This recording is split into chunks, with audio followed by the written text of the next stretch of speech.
Hi guys, Sarah here from BudgetSavvyDiva. I have a buying guide for you guys today. It is 10 things that I personally feel are the best to shop at Goodwill.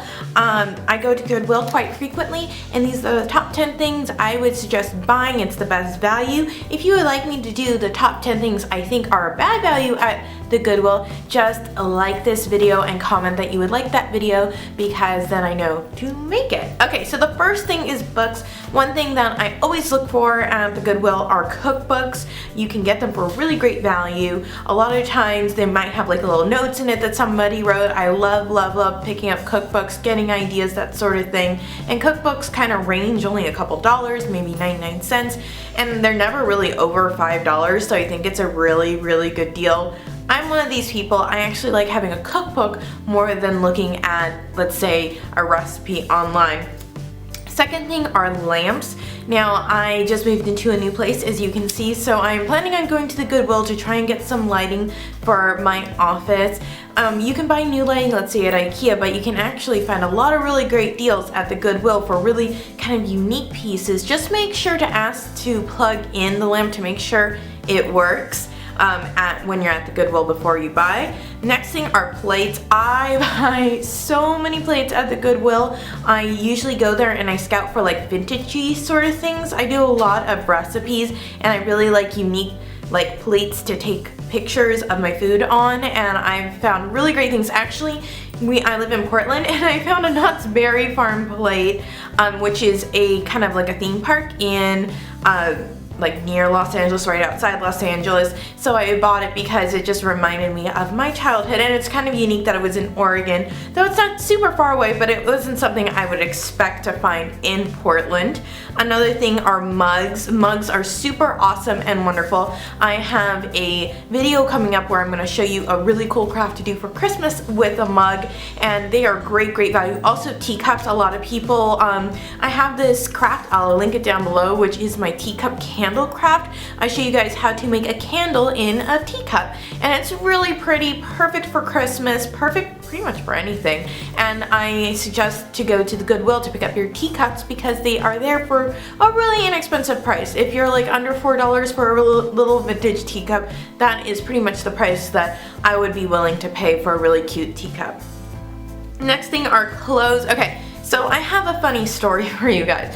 So clothes, like name brands, that's usually what I go for, and I usually buy for Eric because I pretty much know what he likes, and getting some things at Goodwill is especially awesome to kind of surprise him with. So last year I surprised him with I think that was a Lanson or an Eddie Bauer sweater that I picked up. It's burgundy, really pretty, and he put it away for the season now, which is fall. It is freezing outside and raining right now. So a couple days ago we go out, he has the new sweater on, and I'm like noticing like, why is there a hole in your sweater? And he looks, there are holes all over the sweater. One of them is like this big. So obviously it had moths in it, and we don't have like moths. It must have like, actually this is really icky, come with the eggs for the moth on the sweater. So please be careful with clothes. Some clothes are fine to buy, like I like buying jeans at the Goodwill and things like that, but I would kind of stay away from things like wool.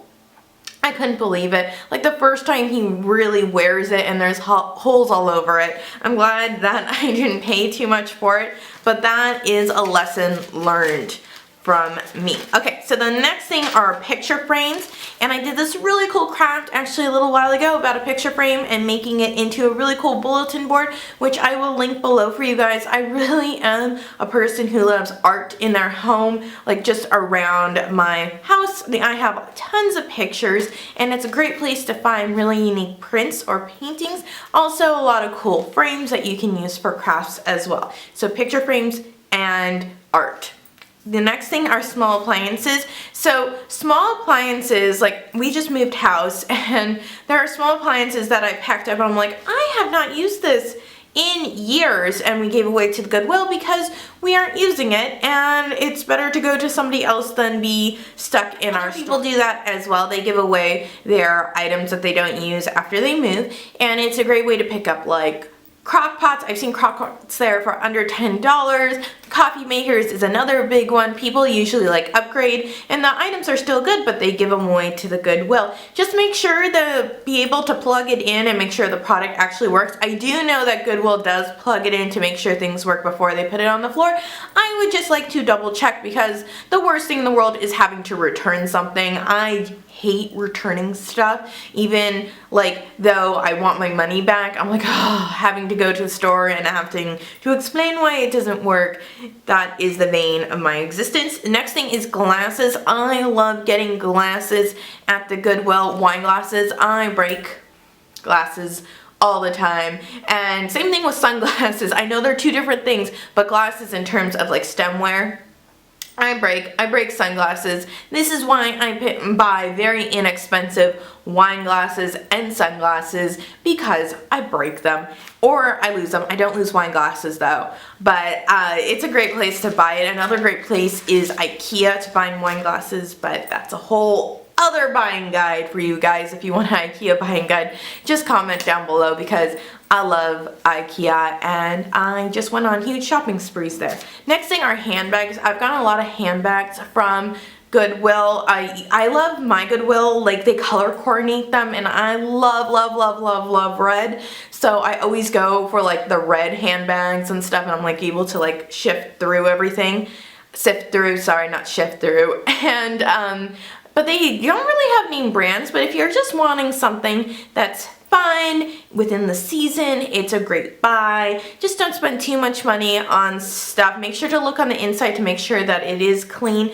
I love looking for things that have the original price tag on them from when it was first bought. Those things are great. So in terms of like clothes or bags, try and look for the ones with the original price tag. That just means somebody bought it, was in their closet, they never used it, then gave it to the Goodwill. So it's like getting something almost brand new for a very inexpensive price. This buying guide also is for all thrift stores, not just the Goodwill. Goodwill is what I grew up with, and we have here. I also have gone to Savers, and I would say this applies to Savers as well. And then the last thing is kind of a story for you guys. It's number 10. It's fridges. So I have a story for you. This is long ago when I used to work at Disney, and I was dating Eric, my now husband, and he and I went to the Goodwill, and we were just looking around, crazy like date night, right? And there was a mini fridge for like $35, and he was living with his best friend at the time, and I was like, it would be so cool if you had a mini fridge in your room, and he thought so too. I don't know what made us buy this mini fridge, but we bought it, and it was actually really awesome to have, because there were other roommates, and to have your own fridge in the room, and I was able to put like my popsicles in there. I love popsicles, and just to be able to have something really cold to drink, and it right there, awesome. Used it for about 7 months, and then when he decided to move out and live in with my family before we got married, we decided to do huge garage sales, and we actually sold the fridge for a profit. I think we sold it for $45 or $50. So that was really awesome, because not only did we get to use this fridge for a while, but we actually were able to sell it for a profit. That's my story on the 10th thing to buy. So like fridges, like things that you wouldn't really consider something going to Goodwill for, I'd make sure to go and just look. Oh, and then the last thing, this isn't like what to buy, but just sort of a general rule. Like my mom, when I was growing up, she would actually buy my clothes at consignment sales or Goodwill, and she would go, because we lived in Los Angeles, in the Hollywood area, she would go to Beverly Hills, like Century City, which was just like 15-20 minutes away, and go to those consignment sales and those Goodwills, because it had like all the like rich people sending their stuff there, you know, and I would get really nice things as a kid, really pretty dresses and stuff for a fraction of the cost, because it was Goodwill and consignment, and a lot of the things were never worn by the kids when their mom bought the stuff, and everything was like, had the tag still on them. So if you are looking to go to a Goodwill, think what is the nicer area of where you live, and make sure to check out the consignment stores or the thrift stores or the Goodwills in that area, because they probably have a better selection of stuff. I really hope you liked this buying guide.